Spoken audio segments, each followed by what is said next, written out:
అమరావతి రైతులు ముందుకొచ్చారు. అమరావతి సాధ్యమైంది. ఈ ప్రాంతంలో మీరు ముందుకొచ్చారు. ఎలాంటి డిస్ప్యూట్ లేకుండా భూమి ఇచ్చిన రైతాంగాన్ని రాష్ట్ర ప్రభుత్వం తరపున మనస్ఫూర్తిగా అభినందిస్తున్నాను. భవిష్యత్తులో ఒక చరిత్ర తిరగరాయబోతున్నారు. ఈ ప్రాజెక్టు 2 దశల్లో పూర్తి చేస్తాం.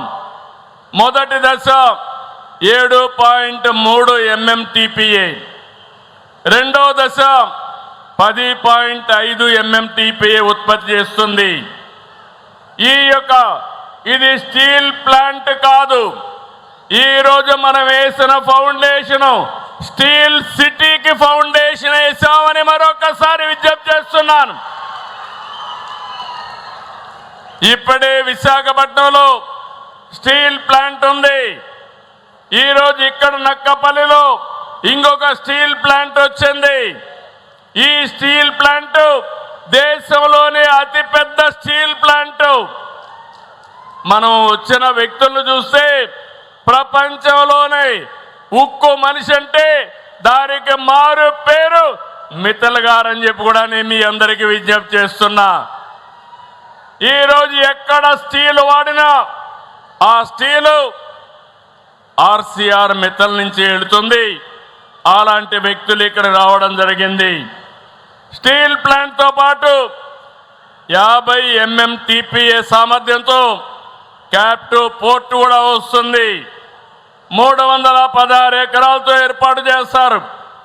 11,198 కోట్ల వ్యయం కానుంది. 6,000 మందికి ఉద్యోగాలు వస్తాయి. ఈరోజు వేసిన ఫౌండేషన్ రేపటి నుంచి ఊపందుకుంటుంది. మీ అందరికీ హామీ ఇస్తున్నా, డిసెంబర్ 28కి కోల్డ్ రోల్డ్ స్టీల్ ప్రొడక్షన్ ప్రారంభమవుతుంది. 2037 జూన్ నాటికి ఫస్ట్ బ్లాస్ట్ ఫర్నేస్ అందుబాటులోకి వస్తుంది. అదే ఏడాది డిసెంబర్ నాటికి రెండో బ్లాస్ట్ ఫర్నేస్ పూర్తి చేసి ఫేజ్ 1 పూర్తి చేస్తారని చెప్పి నేను మీకు తెలియజేస్తున్నా. ఇక్కడి నుంచి నేషనల్ హైవేకి 4 లేన్ రోడ్ వస్తుంది.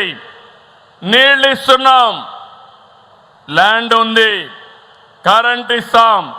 అప్పుడే కరెంటు కూడా ఏర్పాటు చేసుకున్నారు. ఇక్కడ స్టీల్ ప్లాంట్, దీనికి కావలసిన ఐరన్ ఓర్ పైప్ లైన్ ద్వారా తీసుకొస్తున్నాం. నేను ఈ విషయంలో ప్రధానమంత్రి గారిని అభినందిస్తున్నాను. పైప్ లైన్ ద్వారా ఐరన్ ఓర్ తేవాలంటే చాలా ముందుకొచ్చి డిపార్ట్మెంట్కి ఆదేశాలు ఇచ్చిన వ్యక్తి ప్రధానమంత్రి గారని చెప్పి నేను మీకు తెలియజేస్తున్నా.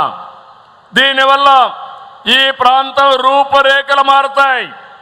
రవాణా, hotel industry, real estate, education, health సహా అనేక మార్పులు వస్తాయి. యువతకు ఉద్యోగాలు వస్తాయి.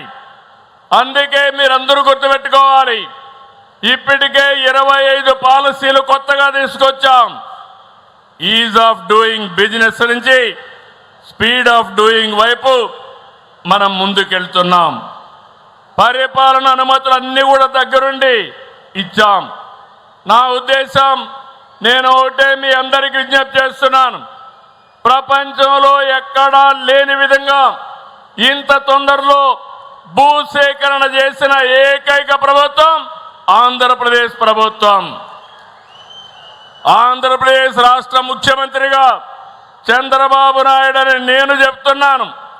దేశంలో పెట్టుబడులకు బెస్ట్ ప్లేస్ ఆంధ్రప్రదేశ్. అద్భుతమైన పారిశ్రామిక పాలసీలు తీసుకొచ్చాం. ఫ్రెండ్లీ, ఇండస్ట్రీ ఫ్రెండ్లీ ప్రభుత్వం. భూములు, నీళ్లు, లాజిస్టిక్స్, నిపుణులు, అద్భుతమైన మానవ వనరులు ఏపీకి సొంతం. ఇన్ని వనరులు ఎక్కడా లేవు. టూరిజం నుంచి డేటా సెంటర్ల వరకు, ఫుడ్ ప్రాసెసింగ్ నుంచి డ్రోన్లు తయారీ వరకు ప్రతి రంగంలో నేడు ఏపీ అద్భుత అవకాశాలు ఉన్నాయి. ఈరోజు global leaders I'm giving a call. మీరు కొత్త ఆలోచనలతో రండి, రాష్ట్రంలో సంపద సృష్టించండి, మీ బిజినెస్ సక్సెస్ చేసుకోండి. అద్భుత విజయాలకు ఏపీని కేంద్రంగా ఎంపిక చేసుకోండి. రాష్ట్ర అభివృద్ధిలో, దేశ అభివృద్ధిలో భాగస్వాములు కమ్మమని కోరుతున్నా. Ratan Tata innovation hub, one family, one entrepreneur, దీన్ని లాజికల్గా తీసుకెళ్తాం. ఇక్కడుండే యువత అందరికీ విజ్ఞప్తి చేస్తున్నాను, మీరు కూడా ఈ ఉక్కు రంగంలో చిన్న చిన్న పరిశ్రమలు పెట్టి మీరు కూడా పారిశ్రామికవేత్తలుగా ఎదగవలసిన అవసరం ఉంది. ఇది ఒకటే కాదు, రేపు విశాఖపట్నంలో గూగుల్ డేటా సెంటర్ వస్తుంది, ఏఐ వస్తుంది. $15 బిలియన్ ఇంతవరకు ఇంత పెద్ద ఎఫ్డిఐ ఎప్పుడు రాలేదు. అలాంటి ఎఫ్డిఐ మన విశాఖపట్నానికి వస్తుంది. నెల్లూరులో బీపీసీఎల్ వస్తుంది. అమరావతి క్వాంటమ్ వ్యాలీకి కేర్ ఆఫ్గా ఉంటుంది. రాయలసీమలో space, aerospace, defence, drones, electronics, automobile పరిశ్రమలు ఏర్పాటు అవుతాయి. రాష్ట్ర ప్రభుత్వం వచ్చి 20 నెలలు అయింది. 20,35,00,000 పెట్టుబడులు వచ్చాయి. ఇది పూర్తి చేస్తే ఇప్పుడే యువ మంత్రి గారు చెప్పినట్టు 22 లక్షల మందికి ఉద్యోగాలు ఇచ్చే బాధ్యత ఈ ప్రభుత్వం తీసుకుంటాం రాబోయే 3 ఏళ్లలో.